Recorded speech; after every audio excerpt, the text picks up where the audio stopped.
لا یاتیہ الباطل من بین یدیہ ولا من خلفہ، کہ نہ تو پہلی کتابوں کا یا روایات کا باطل اس قرآن میں داخل ہو سکتا ہے اور نہ ہی بعد میں کبھی داخل ہوگا، یعنی یہ لا ریب اور محفوظ کتاب دے دی گئی۔ ان پچھلی کتابوں میں تحریف ہو جاتی تھی لیکن قرآن میں کوئی تحریف نہیں ہے، اور اس سے بڑھ کر اس میں ایک اور اللہ تعالیٰ نے کوالٹی رکھ دی قرآن میں، فیہا کتب قیمہ۔ اب جتنی کتابیں اللہ تعالیٰ نے جتنے احکامات اتارے تھے وہ قرآن کے اندر رکھ دیے، فیہا کتب قیمہ، اس میں قائم کر دیے گئی یہ تمام کتابیں دوبارہ سے، یعنی اللہ تعالیٰ نے اپنے احکامات جو بھی دیے انسانیت کو آدم علیہ السلام سے لے کر محمد صلی اللہ علیہ وسلم تک، وہ سارے کے سارے الحمد سے والناس کے درمیان شریعت مکمل کر دی گئی اور اس میں محفوظ کر دی گئی، اور اس کے لیے ہمیں ایک اور آیت قرآن نے دے دی، یعنی مکمل گائیڈ لائنز ہیں اس میں۔ الیوم اکملت لکم دینکم واتممت علیکم نعمتی ورضیت لکم الاسلام دینا، کہ آج یہ کامل ہو گیا، مکمل ہو گیا، یعنی وہ جو دین محمد صلی اللہ علیہ وسلم پر آخری نبی پر آ کر مکمل ہو گیا، اب آخری نبی صلی اللہ علیہ وسلم کے آنے کے بعد نہ کوئی نبی اور نہ کوئی رسول آئیں گے اور نہ ہی کوئی کتاب آئے گی، اس لیے یہ آخری کتاب ہے اور جو لا ریب اور محفوظ ہے۔ یہی دین کا ماخذ ہے، یہیں سے اللہ تعالیٰ کے احکامات ملیں گے، یہیں سے قول رسول ملیں گے، اور یہیں سے سنت رسول صلی اللہ علیہ وسلم ملیں گے ہمیں۔ یہی دین کا سرچشمہ ہے اور یہیں سے سنت رسول پھوٹتی ہے۔ پچھلے دفعہ بھی ہم نے وہ ایک آیت پڑھی تھی تباہ کے حوالے سے، سورہ نساء میں بھی ہم پڑھ کر آئے ہیں، آگے بھی ہم پڑھتے ہیں مختلف جگہوں پر، اور ہم نے اس کو پہلے بھی بڑی ڈیٹیل کے ساتھ کی ہے۔ ومن اوفا، اب جو وفا کرے گا، یہ جو وفا کرنے کا لفظ ہے نا، یہ آیا ہے بعہدہ ہی، اپنے عہد کو، یہ دو طرفہ عہد ہے بھائی، یہ ایگریمنٹ ہوا ہے، تو اب یہ ہوش کے ساتھ سوچ لیں اور سمجھ لیں کہ کیا ہم اپنے اس عہد کو مانتے ہیں؟ یہ تو اللہ نے کہا نا کہ اللہ نے خرید لیے تم سے مال اور جان اور مال جنت کے بدلے میں، اور اللہ اس کو کہہ رہے ہیں کہ اوفا بعہدہ من اللہ، اللہ کی طرف سے، تو کیا ہم سمجھتے ہیں کہ ہم نے سودا کر لیا، ہم نے بھی بیچ دیے؟ اپنے شعور کے ساتھ ہم یہ فیصلہ کریں، اپنے آپ کو ٹٹولیں اور دیکھیں کہ آیا ہم کھڑے ہیں اس جگہ پر کہ ہم نے بھی اپنا سودا کیا اللہ کے ساتھ؟ کیا ہم نے اپنا وقت، اپنا مال، اپنی جان، اپنی صلاحیتیں، اپنا علم، اپنی ساری مصروفیات اور اپنی جان اور اپنا مال، ہر چیز اللہ کے لیے وقف کر دی ہے؟ کیا ہم اس ایگریمنٹ پر اپنے دل و جان کے ساتھ آئے ہیں؟ ایمان اور یقین کے ساتھ ہم ہیں آج اس چیز پر؟ اکثریت آپ پوچھیں، سوال کریں لوگوں سے یا اپنے آپ سے پہلا سوال کریں تو کسی کو یہ بات پتہ بھی نہیں ہوگی کہ قرآن میں اللہ تعالیٰ نے اس طرح کی کوئی بات کی ہے، اور اللہ کہہ رہا ہے کہ ومن اوفی بعہدہ من اللہ، اور وہ ضرور پورا کرے گا اللہ تعالیٰ اس سے جو اس نے اپنا عہد کیا ہے۔ اور کون ہے بعہدہ من اللہ، اللہ سے بڑھ کر وعدے کو وفا کرنے والا کون ہے؟ یہاں پہ کوشچن کیا جا رہا ہے، ومن، اور کون ہے، اوفا، جو وفا کرے بعہدہ اپنے عہد کے ساتھ، من اللہ، اللہ کی طرف سے، یعنی اللہ کہہ رہا ہے کہ کون اللہ سے بڑھ کر عہد کو پورا کرنے والا ہے، یعنی یہ تمہارے ساتھ اللہ کا عہد ہے، وہ تمہیں جنت دے گا۔ فاستبشروا ببیعکم، اپنے اس بیع سے خوشخبری ہو جائے تمہارے لیے، خوش ہو جاؤ، یہ بیع ہے، یہ سودے بازی ہے۔ الذی بایعتم بہ، جس کے ذریعے تم نے اس کے ساتھ ایک سودا کیا ہے، سودے بازی اللہ تعالیٰ نے اس کو کہا، اللہ تعالیٰ نے اس کو ایگریمنٹ بھی کہا۔ اب یہ دیکھ لیں، ہاں، وذالک هو الفوز العظیم، اور اگر تم جانو تو یہ بہت بڑی کامیابی ہے۔ تمہارا سودا کس کے ساتھ ہو رہا ہے؟ اپنا مقام دیکھیں انسان، حیثیت کیا ہے؟ کوئی حیثیت نہیں، زیرو، میں زیرو، کوئی حیثیت نہیں۔ ایک 1% ایک ذرے کے برابر حیثیت نہیں ہے. اور وہ خالق جو ہمیشہ سے اور ہمیشہ رہے گا، اور سارا اقتدار اور سارا اختیار اور ہر چیز کا مالک وہ ہے. میری جان کا مالک بھی وہ ہے، میرے مال کا مالک بھی وہ ہے، اور وہ مجھے اتنی آنر دے رہا ہے کہ وہ کہہ رہا ہے آؤ میرے ساتھ سودا کرو. ہمیں تو کوئی ویسے ہی کوئی دعوت پہ بلا لینا بڑا کوئی افسر ہی، تو ہم ہزار دنیا کو بتاتے پھرتے ہیں کہ جی فلانے کی دعوت پہ جا رہا ہوں، منسٹر صاحب کی، ایم پی ایس صاحب. میں ناظم صاحب نے مجھے بلایا تھا کل، لٹرلی کل مجھے چائے پہ بلایا تھا، دعوت دی، فون آیا کیا کر رہے ہو، میں کہ جی ابھی نکلے تو نہیں، میں نے کہا نہیں آ جاؤ چائے کٹھی پیتے ہیں. اور میں بڑا خوش، لو جی کس نے بلایا؟ جی ناظم صاحب نے بلایا، علاقے کے ناظم نے بلایا، اور میں بڑا خوش تھا. اللہ وما قدر اللہ حقا قدر ہی، جب تک ہمیں یہ احساس نہیں ہوگا اور جب تک ہم اللہ کو نہیں پہچانیں گے اللہ تعالیٰ، تب تک ہم اپنی قدر و قیمت بھی نہیں جان سکتے. یہ آیات ایسی ہیں کہ ٹائم بہت شارٹ ہوتا ہے، اور لیکن وہ اللہ کے بات کا اتنا وہ اہمیت ہے کہ سمجھ میں نہیں آتی کہ ہم اس کا حق ہی نہیں ادا کر سکتے. التائبون، اب اللہ تعالیٰ ان جو اللہ کے ساتھ سودا کر چکے ہیں نا، ان کی خصوصیات بھی بیان کر رہے ہیں. یہ خصوصیات ہمیں اپنے اندر ٹٹولنی ہے. پلٹنے والے ہیں، تائب ہونے والے ہیں. اس کا مطلب کیا ہے؟ توبہ کے اندر نا یہ بات چھپی ہوئی ہے، پنہا اس کے اندر یہ بات کہ گناہ کیا تھا، گناہ ہوں گے، ان سے بھی غلطیاں ہو جائیں گی جنہوں نے اپنا جان اور مال اللہ کو بیچ دیا ہے. انبلیویبل ہے ویسے یہ بات ہے کہ دیکھو وہ رب کتنا مہربان ہے یار، وہ تم سے سودا بھی کر رہا ہے، اور پھر سب سے پہلا لفظ دیکھیں اس نے کیا ہے، کتنا پیارا لفظ استعمال کیا کہ مجھے پتا ہے کہ تم سے پھر بھی غلطیاں ہوں گی. اتنے کشادگی، اتنا بڑا دل کس کا ہو سکتا ہے رب کے سوا؟ مجھے بتائیں، کوئی امیجن کر سکتے ہیں ہم اللہ تعالیٰ کے لطف و کرم کی، عنایات کی اور رحمت کی، اس کی محبت کی؟ وہ جو کہتا ہے کہ اللہ نے کتب اللہ علی نفسہ الرحمہ، اور ہم اللہ کی رحمت کو چھوڑ چھوڑ کر تو دوسروں کے در پہ بھاگ رہے ہیں. ہم دوسروں سے اپنی بخشش کی امیدیں لے کر بیٹھے ہوئے ہیں. اگلا رکوع اور اس رکوع کے اینڈ پر یہی بات ڈسکس ہوگی، اور ہم پیچھے بھی پڑھ کر آئے ہیں کہ نبی آپ ان کے لیے استغفار کریں یا نہ کریں، اللہ کا کوئی کنسرن نہیں ان سے. آپ کی استغفار 100 دفعہ بھی کریں گے تو اللہ نہیں سنے گا. یہ وہ محبت کرنے والا رب، آخر کچھ تو ہوا ہوگا. اس کو کسی کی ضرورت نہیں ہے کہ بیچ میں کسی کو ڈالو تو جاؤ مغفرتیں لیتے پھرو، بخششیں کرواتے پھرو. نو، وہ تو ویسے ہی دینے کو بیٹھا ہوا ہے. التائبون، یہ جن کی اللہ کے ساتھ سودے بازی ہو گئی ہے، ان سے گناہ ہوں گے لیکن یہ پلٹ آئیں گے. العابدون، اور یہ غلام ہوں گے اللہ کے. عابد وہ ہوتا ہے جو اطاعت گزار ہوتا ہے، غلام جو ہوتا ہے اپنے آقا کا اطاعت گزار ہوتا ہے، فرما بردار ہوتا ہے. یعنی عابد میں یہ بات پہ نہ ہے، انڈر دی لائنز یہ کہا جا رہا ہے کہ وہ فرما بردار ہوں گے، یعنی فرمان کو پکڑنے والے ہوں گے. اللہ کا فرمان قرآن ہے بھائی. اگر یہ خصوصیات ہمارے اندر ہیں تو پھر ہم سوچ سکتے ہیں، اور ہم اپنے اندر یہ خصوصیات پیدا نہیں ہے بھی تو پیدا کریں. یہ ہمیں ایک لاہ عمل دیا جا رہا ہے کہ اگر تم نے اللہ کے ساتھ سودا کر لیا ہے تو پھر اپنے اندر یہ خصوصیات پیدا کرو کہ جیسے ہی کوئی غلطی ہوتی ہے فوراً پلٹو، ویٹ نہیں کرنا، فرمان کو پکڑ کے رکھنا ہے. الحامدون، اور اللہ تعالیٰ کی حمد کرنی ہے، اللہ کی ہمہ وقت تسبیح کرنے والے بن جاؤ.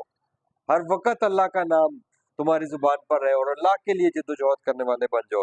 السائحون، اور اللہ کے لیے جد و جہد کرنے والے بن جاؤ، یعنی تبلیغ اور جہاد کے لیے ہر وقت جو ہے نا سفر کرنے والے، نکلے رہنے والے، ہم وقت مصروف رہنے والے. الراکعون، اور جھکے رہو اسی کے آگے، پھر اللہ کے سوا کسی اور کے آگے نہیں جھکنا. الساجدون، اور اللہ کے لیے سجدہ کرنے والے، العامرون بالمعروف، امر بالمعروف کرنے والے، یعنی جو کام معروف ہیں، جو ریاستی ادارے ہمیں باتیں بتاتے ہیں، جو ملک کے قوانین ہوتے ہیں، جو ہمارے کسٹمز ہوتے ہیں، جو معروف ہوتی ہیں، اس میں اللہ تعالیٰ نے کہا کہ ان کو بھی پروموٹ کرو ساتھ ساتھ۔ اگر آپ کو کہا جا رہا ہے کہ ٹریفک جو ہے وہ لیفٹ سائڈ پہ چلے گی تو وہ معروف ہے کہ آپ نے پھر لیفٹ پر چلنا ہے۔ اگر ہمارے یہاں پاکستان میں ہم رائٹ سائڈ پہ چلیں گے تو یہ معروف ہے کہ ہم رائٹ سائڈ پہ چلیں، پھر لیفٹ پر نہیں چلیں گے ہم۔ یعنی آپ نے تضاد نہیں کرنا، وہ فساد ہو جائے گا فی الارض۔ وَالنَّاهُونَ عَنِ الْمُنْكَرِ، اور منع کرنے والے ہیں، لوگوں کو روکنے والے ہیں منکرات سے۔ وَالْحَافِظُونَ، اور حفاظت کرنے والے ہیں لِحُدُودِ اللہ، اللہ کی حدود کی حفاظت کرنے والے ہیں، یعنی یہ باؤنڈریز جو اللہ تعالیٰ نے لمیٹیشنز دی ہوئی ہیں نا، ان لمٹس کے اندر رہ کر زندگی گزارنے والے ہیں۔ یعنی آپ اسراف نہیں کریں گے،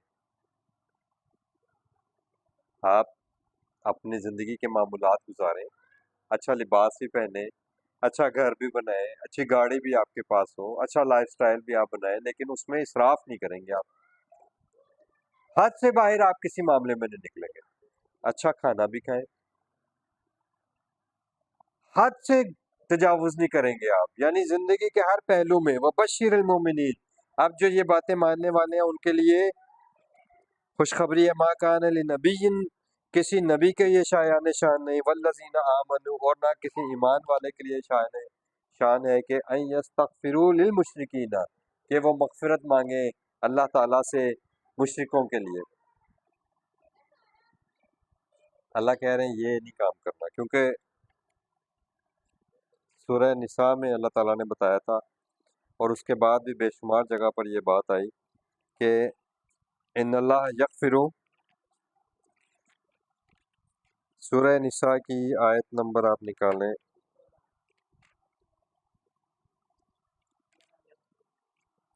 ان اللہ لا یغفر، آیت نمبر 116 ہے، 4/116، ان اللہ لا یغفر ان یشرک بہ ویغفر ما دون ذلک لمن یشاء، جس کے لیے چاہے اس کو باقی گناہوں کے ساتھ بھی معاف کر سکتا ہے، لیکن شرک ایک ایسا گناہ ہے کہ اللہ تعالیٰ کہتے ہیں کہ شرک کی کسی صورت مغفرت نہیں کرنی۔ اس لیے یہاں پر اللہ تعالیٰ نے کہہ دیا کہ کسی نبی کو اور کسی مومن کے شایان شان یہ نہیں ہے کہ وہ استغفار مانگے للمشرکین ولو کانا اولی قربا، چاہے وہ اس کا کوئی قرابت دار اور رشتہ دار ہو، من بعد ما تبین لہم، جبکہ اس کو اس کے بعد کے وضاحت سے بیان کر دیا گیا قرآن میں، تبین کھول کر وضاحت کر دی گئی ہے، لہم ان کے لیے، انہم اصحاب الجحیم، کہ در حقیقت وہ جو شرک کرنے والے لوگ ہیں وہ جہنم کے ساتھی ہیں، ان کو وہاں سے نہیں نکالا جائے گا۔ تو شرک کے معاملے میں اپنے آپ کو خصوصاً ٹٹولنا ہے۔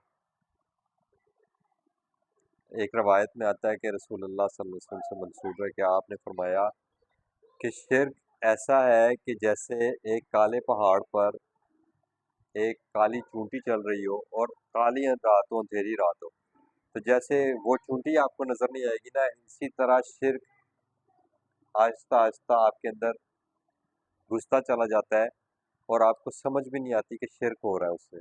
یعنی شرک اتنی سینسٹیو چیز ہے، اس کے بارے میں اگر کوئی آپ کو صحیح معنوں میں شرک کے اوپر متنبع کر سکتا ہے اور آپ کو شرک سے بچا سکتا ہے تو وہ واحد کتاب اللہ ہے، یہ میں آپ کو پورے دعوے کے ساتھ بتا رہا ہوں۔